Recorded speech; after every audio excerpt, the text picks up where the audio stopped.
welcome to my channel. I'm so glad you clicked on this video because the word cruise ship, cruise, Royal Caribbean, anything like that makes me so hyped up. If you're planning to go on a cruise ship to Australia or New Zealand, basically just going on a cruise ship in general, I'll be talking about my entire experience on my third cruise ship. Alright, so my family and I went on a 12-night cruise, porting from Sydney, Australia all the way to New Zealand, and then we went back around to Sydney, Australia.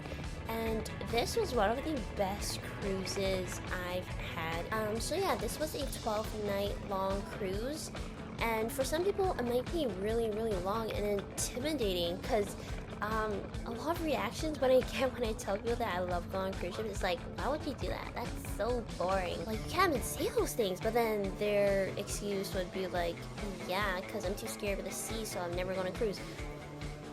You have to go on a cruise to understand it. Now, some people go on a cruise and they absolutely hate it. Some people go on a cruise and they absolutely love it. So it really depends. But I love cruise ships. I even told my parents I could live here for a whole year and go on that cruise ship that sails around the world. I'm not even joking. That's probably why I'm working 5 jobs. Anyways, aside from that, this was a 12-night cruise, and my family has been on 7-night cruises. That was like the longest that we've been on, and we thought it was like the perfect duration. But this time we went for like double that, and I personally loved it. Chef's kiss. I could go for a month longer, but my family was like, ooh, I think like 12 nights was kind of like the maximum for me. That's absolutely fair.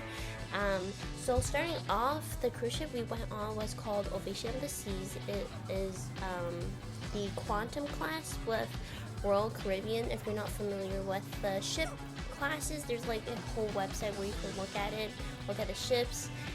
But Ovation of the Seas, I believe, was made in 2015, or it started like sailing in 2015. And this ship, I think, is 168,000 tons. That is really important. Seeing how big your cruise ship is so important. The first ever cruise ship that I went on was, I think, like 90 tons, and then we went on one of like the second world's biggest. Now it's like the 5th. That was like 220 gross tons, and then gross tonnage, and then this time we went on a smaller one, which is 168,000. But even 168,000, I'm pretty sure is pretty big. I think there were 4.9K, so 4,900 passengers and crew members, I believe. But overall, I think the food after COVID has gone down. So back then when we went on cruises, they literally had like freaking big steaks, just like as big as your face, and like good dessert. Like, we're talking about like tiramisu, like with mascarpone cheese, like the legit authentic stuff. And then we also had a lobster tail for free.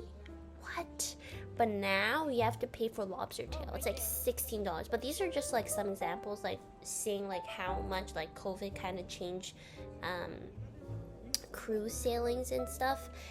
But yeah, so food was not on the good side, but it was manageable. I thought the food was fine.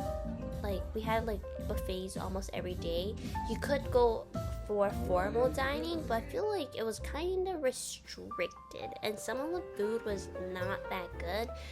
The best part was that every night was like a different cuisine. So like one night we had Asian food, the other night we had French food, and then Italian food. So that part was pretty cool.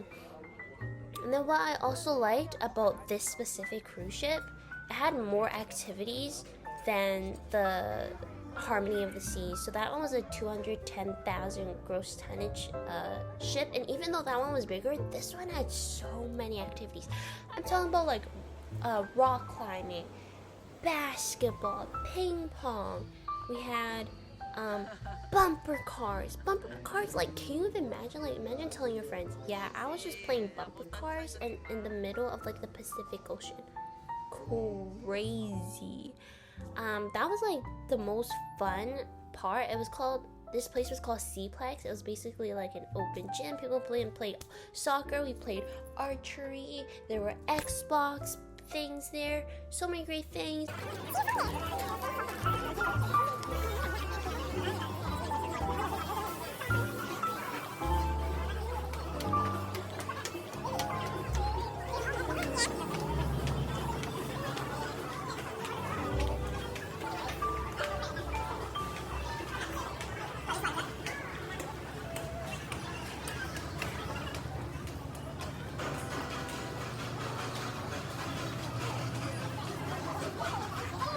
Ship, you'll have like stuff to do like 24/7.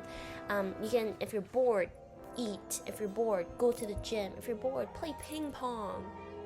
Like some stuff they close at like 10 p.m., which is like, you know, very normal. But there's other stuff like the club. You can go dancing, go to a bar, watch performances. It was amazing. But yeah, and the best part was there were some cuties on the ship. So depending what age you are, like I think 18 to 20, I thought was pretty fun. Like there were some like cuties on the ship, and I would be watching them play basketball. It's like having a vacation crush. Isn't that great? Like, tell me you haven't had a vacation crush before, because I had one for 12 days long, and all I did was make eye contact with them. They were from Sydney anyways, and I'm from Canada, so we're like across the world. But anyways, yeah, I had a vacation crush, and it was great. I would watch them play basketball and stuff. Anyways, but yeah, and so the rooms that we got, my parents, they got a balcony room, and then my sister and I, we got an interior room, because, you know, of course, parents didn't get the good stuff. But they were on deck 6, we were on deck 8. My parents were in the middle of the ship, or no, my sister and I were in the middle of the ship, and then my parents were at the front of the ship. And I'm not gonna lie, we got really, really seasick when we were crossing the Tasman Sea. And for you guys that know, the Tasman Sea, the waves can be super duper crazy. So that also refers back to the gross tonnage of your cruise ship. The smaller your cruise is, the less stable it is. The bigger your cruise ship, the more stable it is. So if you go on like a bigger cruise ship, you probably won't be as seasick. But buy gravel in case. None of my family took a pill. But there's also shops in the cruise ship that sells gravel that you can just buy in case you're like really seasick. There was a night or two where my sister felt like we were on a roller coaster. While we were sleeping, we were going up and down. When I was taking a shower, I was like, whoa, let me hold on. But yeah, I'm not gonna lie, like we are pretty good with like seasicks. Like this is my 3rd cruise, and this was probably like one of the ones that I was like, whoa, I'm really feeling it. I might see my dinner back up. Well, it was only for like 2 nights. It wasn't bad. But yeah, so there were like buffets, there were different food groups, restaurants, but some of the restaurants you have to pay for. We didn't go to any of those. The only things that we paid for were our Wi-Fi package, which was like $250, and then our beverage package, which was $300. I don't really remember, or $400. I don't know. For 12 days, you get to drink like Starbucks, you get to drink like cocktails, mocktails, whatever you want. There are different types of beverages. If you just want like pop, it's cheaper. It's like $12 a day. If you want like soda plus like mocktails and like Starbucks coffee, then it's probably like $30 a day. If you want alcohol, like unlimited alcohol, then it's like $50 a day. But we don't really drink alcohol, so you can also bring wine onto your ship. Just make sure you're reading all the policies and stuff. I think it's like 1 bottle per adult, 500 milliliters. I don't know, just give it a good read before you go. But yeah, overall, like if I could give this rating like 100 out of 10, I would, because truly this was like the best experience ever. And just by the way, when you're on cruise ships, there's this thing where it says like plan your next trip. I would recommend to stay away from that.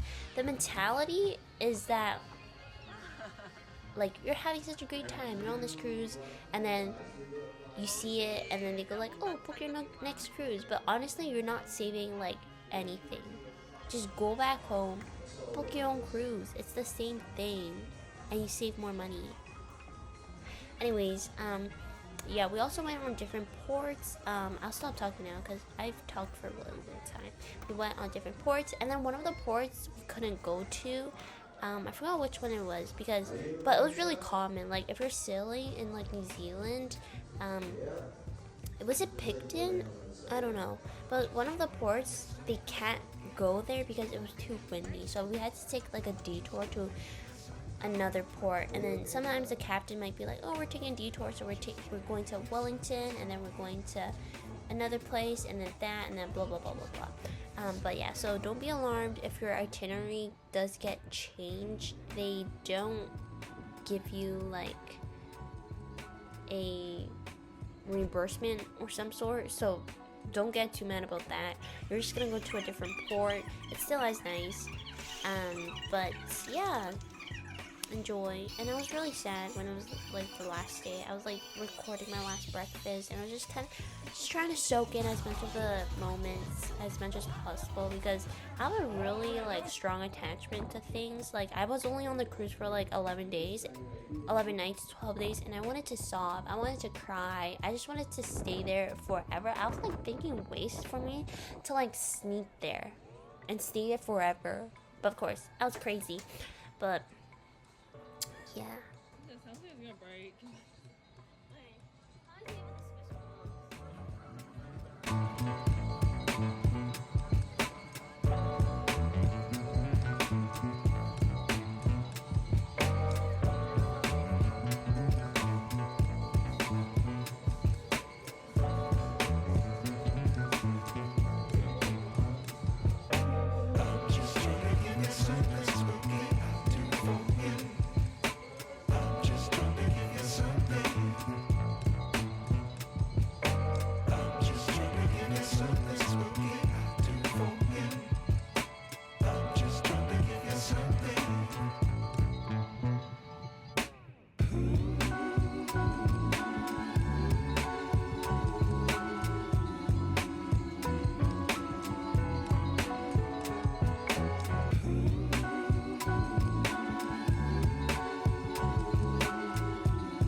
Alright, hope you enjoyed this video. Goodbye.